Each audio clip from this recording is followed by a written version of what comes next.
And now new for 2007, standardized tires in Formula One. Just about the size of your hand, the contact area between tire and track is scarcely any bigger. Formula One tires are high performers, the key to victory or defeat. From this year, Bridgestone is Formula One's sole tire manufacturer. This begs the question as to whether the teams that have worked with Bridgestone over the recent years have an advantage. I don't think that any team that worked in the past with Bridgestone, or let's say in the past 2 years with Bridgestone, has any advantage. After all, basically all the teams which are running now have worked with Bridgestone in 1999 and 2000. And then the tire which we are going to use in 2007 is completely new design, so nobody had used before. And then to make it fair to everybody, we supplied a lot of data in December before anyone could run. So I clearly think there is no advantage for anyone involved. A level playing field for everyone then. Bridgestone supplies every team with the same tire specifications, one soft compound and one hard. F1 tires, high-tech products made of multiple layers, fused together by complex technology. Depending on the particular track requirements, the rubber compounds vary from Grand Prix to Grand Prix.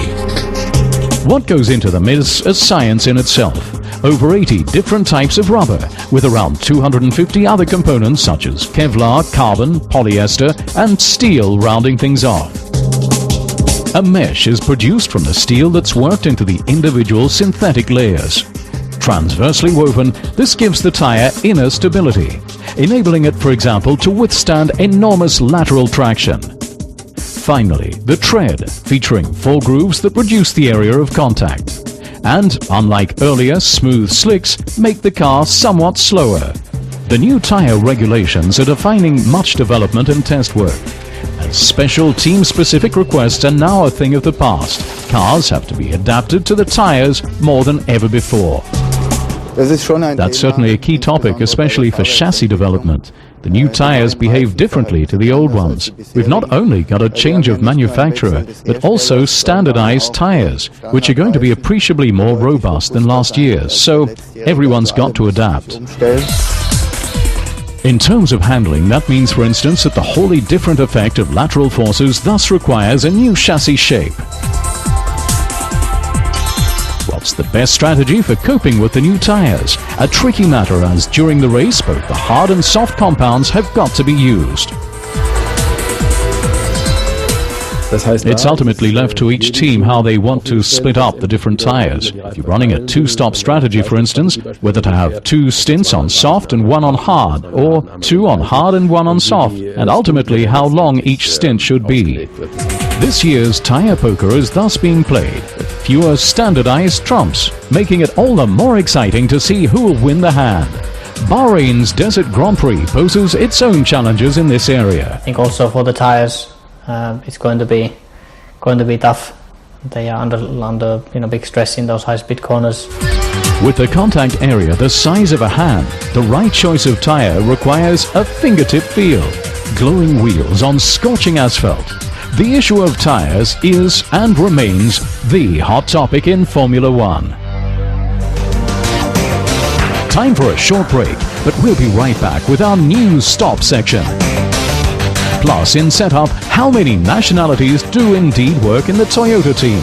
Don't go away.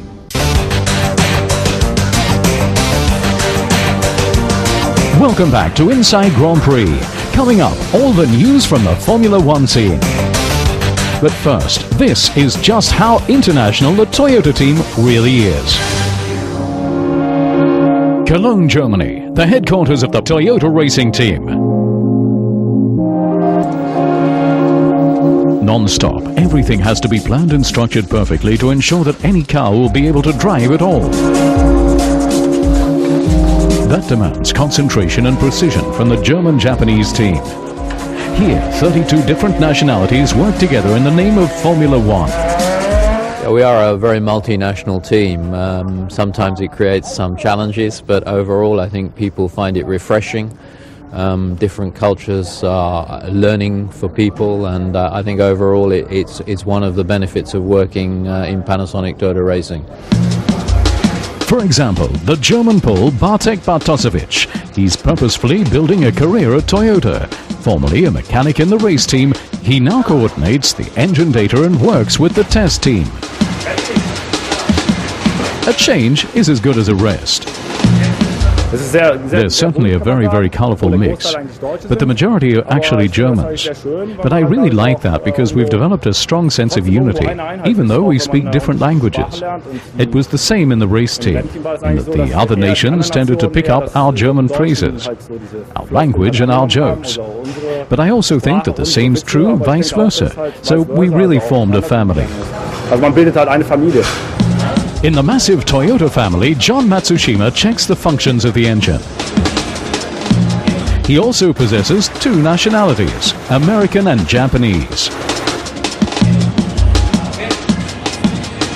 One of the strengths of our team is that we all do work hard together, and when the car is running or when things are happening, then it's not a matter of working with Europeans or Japanese or Americans. We're all trying to get the car to go as fast as it can. Quickly settled in after several years, Bennett Akaboatse. He has the difficult task of representing the whole of Africa. The man from Togo compares the serial numbers with a checklist and knows at any time exactly what parts need to be replaced.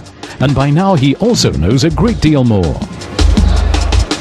There's the opportunity to learn more about another cultures. Like if I remember when we have Christmas party, there's a food from Japan where I never eat before, or in Cologne where I live. I try to enjoy the carnival. When in Rome, do as the Romans do. That was certainly the experience of Virginie Papin. The Frenchwoman has been creating headlines with her press work for Toyota Racing for 5 years. And it all began with a culture shock. My very first days were quite an experience, and indeed I had to sit in the canteen and eat, and after half an hour everybody was gone, because French people do take their time and we like to enjoy the food, and this is not a way to go in Germany. It goes much, much faster. Forget about Formula One and the Dolce Vita, as they say in Italy. Incidentally, this country is strongly represented, including the two racing engineers, Francesco Nenci and, since the end of last season, Gianluca Pisanello. The last one works with his compatriot Jarno Trulli. The same background, the same language. An advantage.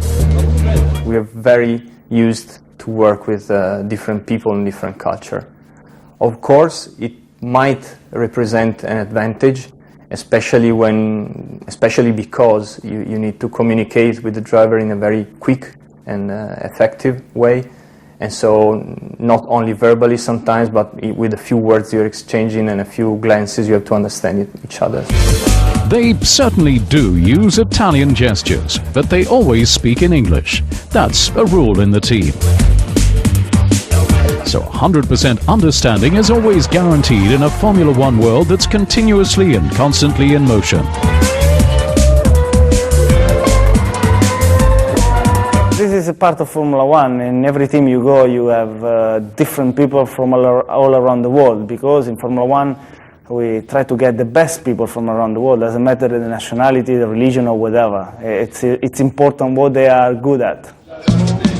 A master of his trade, just like Jarno Trulli, teammate Ralf Schumacher. On his way for Toyota since 2005, the 31-year-old appreciates his German-Japanese employer.